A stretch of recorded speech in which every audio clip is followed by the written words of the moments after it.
There's no floors found at the base of either of these twin towers. We don't have any pancakes at the bottom of a pancaking collapse. Where are the floors? We have 110 floors, each an acre in size. Guess how many are found at the bottom of the twin towers? I don't know. None. Not 50, not 20, not one floor. None. Not 50, not 20, not one floor. Has Mr. Gage done any researching? This photo has been around for quite some time. It's an official Fire Department New York photo taken by Mr. Stephen Spack, S-P-A-K, who was the official Fire Department photographer. And what do we see? My estimate is about 8 floors, 7 or 8 floors of pancaking at the bottom of the South Tower.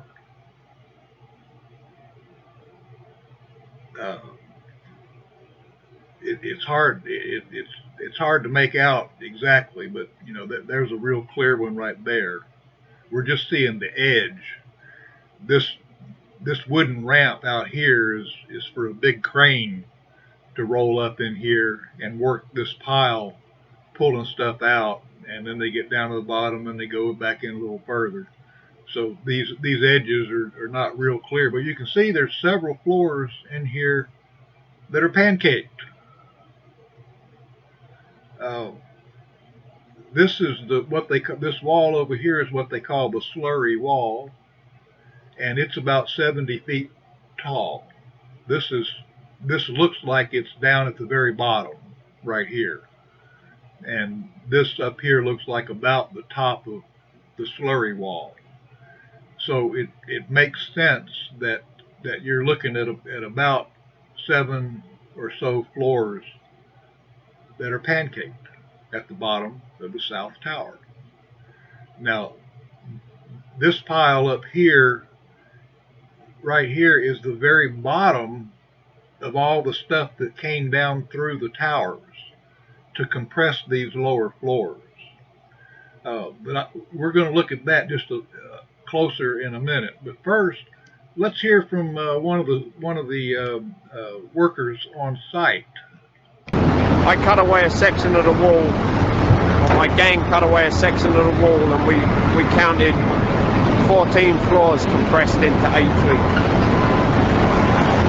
Mr. Gage also questions all the time, well, what happened to all the concrete from the floors? Well, you can see, and we're going to see in other videos too, you can see concrete chunks all through these piles are concrete chunks.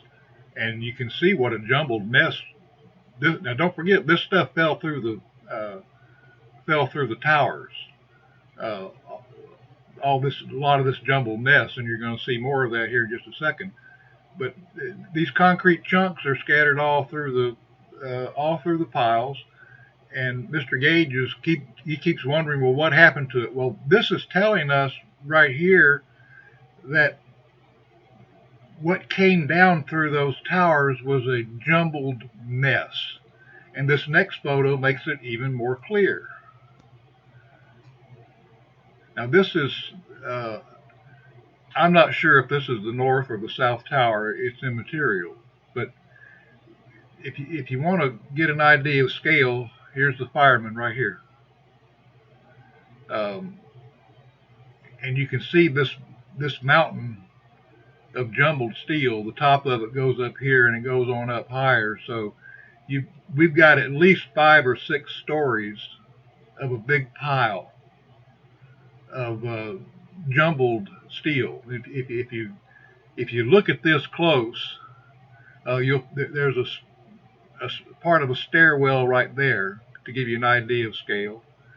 But this is all beams and girders and columns, all mixed in with standpipes, electrical wiring, elevator cables. And if you can imagine, when that tower started coming down, those elevator cables just tangled up in everything. This is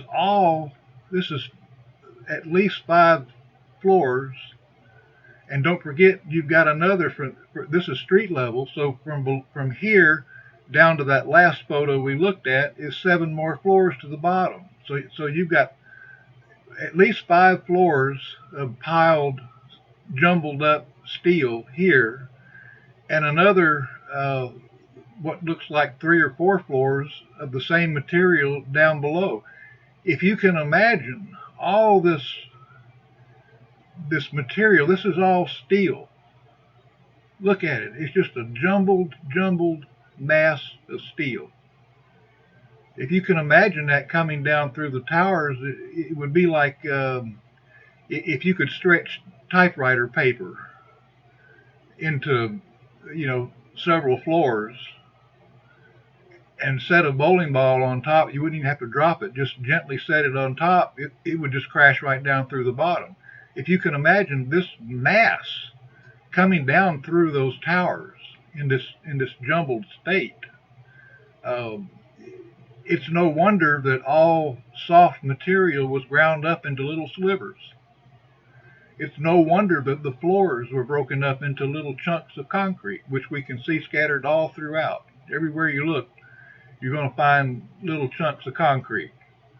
And we'll see more of that in later videos. But I also want to point out, you see this spaghetti looking wire right here? That's a floor truss. And these floor trusses are all turned into spaghetti-like. And you find them all throughout the pile. Mr. Gage wonders what happened to the floor pans. Well, there's other photographs. I don't see any in this one that's readily distinguishable. This could be part of one here, but they were also chewed up into small pieces. But look how gnarled up that is right there. Here's a perfect example of what this is, a floor truss, or a few floor trusses, and this is typical of how they were found, all jumbled up into spaghetti. So that tells us that this was just a huge churning mass of steel coming down through those towers, and that's what compressed the lower floors into pancaking. Now Mr. Gage is correct in that the collapse mechanism itself was not pancaking, and we'll explain that in later videos too. But this right here tells us that it wasn't pancaking. It tells us that we had this mass of gnarled, tangled up steel of all shapes and sizes come pouring down through these large open spaces in the towers, and the floors didn't have a chance against them. The floors couldn't possibly resist all that mass coming down, and that mass came down and boom, hit and pancaked those lower floors. So we did have pancaking down below. Mr. Gage is incorrect that we didn't, but he is correct in suggesting that the actual collapse mechanism in itself was not pancaking. However, Mr. Gage's adamant and emotional claim that no pancaked floors were found at the bottom of the towers is clearly false. So I have to ask a few questions. Number one, has he done any research? Because this was not hard to find. And number two, if he's misleading us about this, what else has he got wrong? That's an important question to consider. Thanks for watching. And how there's no floors found at the base of either of these twin towers.